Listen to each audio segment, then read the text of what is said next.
Joining us now from Washington are two House members who have seen these classified documents, Raul Labrador of Idaho and Andy Biggs of Arizona. We're also joined by Fox News contributor Byron York, who has been extensively covering the Russia probe and this dossier issue. Gentlemen, it's great to see you tonight.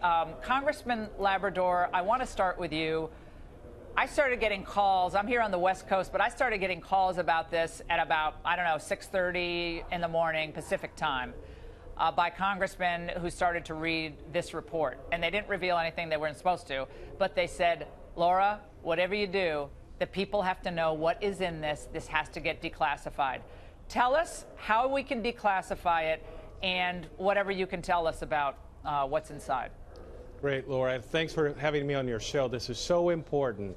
And it's important for your viewers to know that the House has the authority to release this information. We don't have to declassify it. House Rule 10, and this is something that I think we're going to talk about a lot over the next few weeks. House Rule 10 allows the Select Committee to release the information based on the public interest. If they believe that the information is important enough to the public, that is of vital importance to the public, they can release it. So all we need to do is have a vote from the House, and the House Select Committee can do that.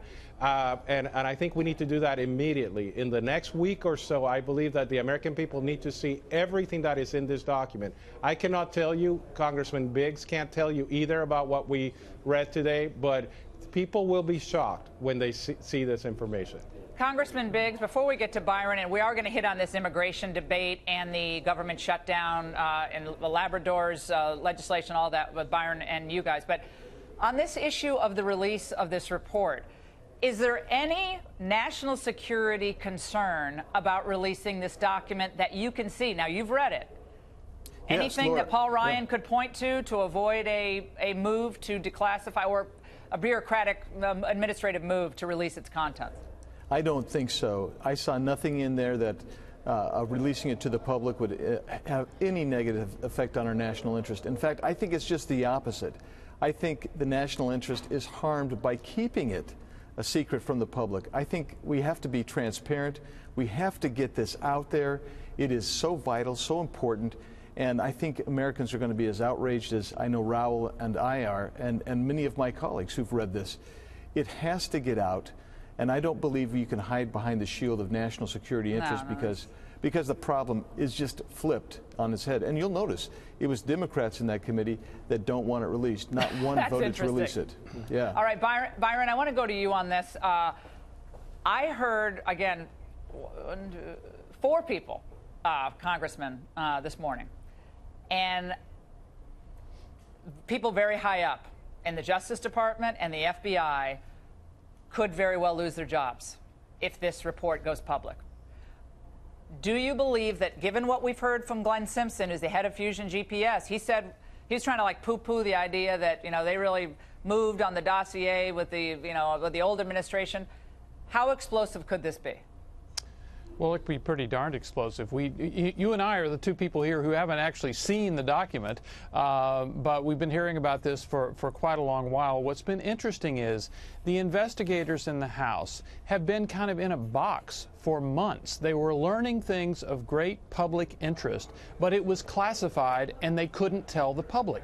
And the institution that had the authority to declassify it, the Justice Department, was the institution they were investigating. I mean, it was just a kind of a trap, and I think what we saw today was a kind of a brilliant effort to bust out of that, which was to use a maneuver to create a summary of their work and allow all members of the House to see it. So it wasn't just a small group of 13 people on the Republicans on the House Intelligence Committee. All of a sudden it was anybody in the House could go down and take a look at this, and we've been hearing them coming out and saying, wow, this is really, really big. And that is increasing the momentum to try this parliamentary maneuver that Representative Labrador and others have been talking about.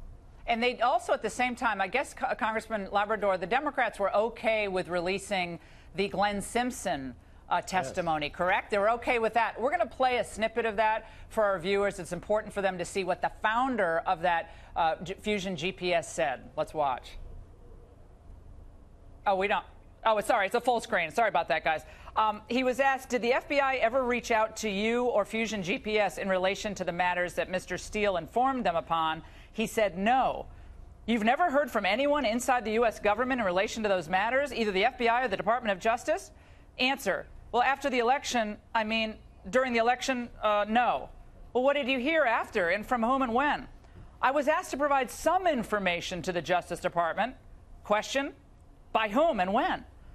It was by a prosecutor named Bruce Orr who was following up. Did Mr. Orr reach out to you? Or how did that shake out? Yeah, so in other words, Nellie Orr, who works for Fusion GPS, Bruce Orr ended up being the source of the questions about that dossier. Congressman Labrador, your reaction to that? Well, I can't speak about the specific facts because I saw this memo today. I have to be very careful of what I say about the facts that happen here. But what's interesting is that this morning, the Democrats decided to vote against releasing this memo. That's number one. Number two, when I was in the room, and I've heard from other members of Congress, when they were in the room, there were no Democrats who actually came down to look at this memo. So they were so interested in the Russia collusion story until their Russia collusion story actually started unraveling. So now that we have some information that is being provided to every member of the House, they are unwilling to release it or to even look at it. I think what the American people will find is that they're going to be shocked by this memo. I invite everybody to use the hashtag #ReleaseTheMemo. I hope all of your viewers start with the Release the Memo because we need to push our House leadership to do this. And I believe that they want to do this. I hope that they do and that they stand with the American people and the public interest. Congressman Biggs, we're way out of time. We could do an hour on this. Are people going to lose their jobs when this is going to get released? Are people going to lose their jobs? It probably ought to. Probably ought to. Let's just say I'm shocked that some have it already. All right, gentlemen, fascinating. We didn't even have time to get into the immigration bill of Labrador that the president supports and the White House supports, but we really appreciate the analysis. And guys, get this.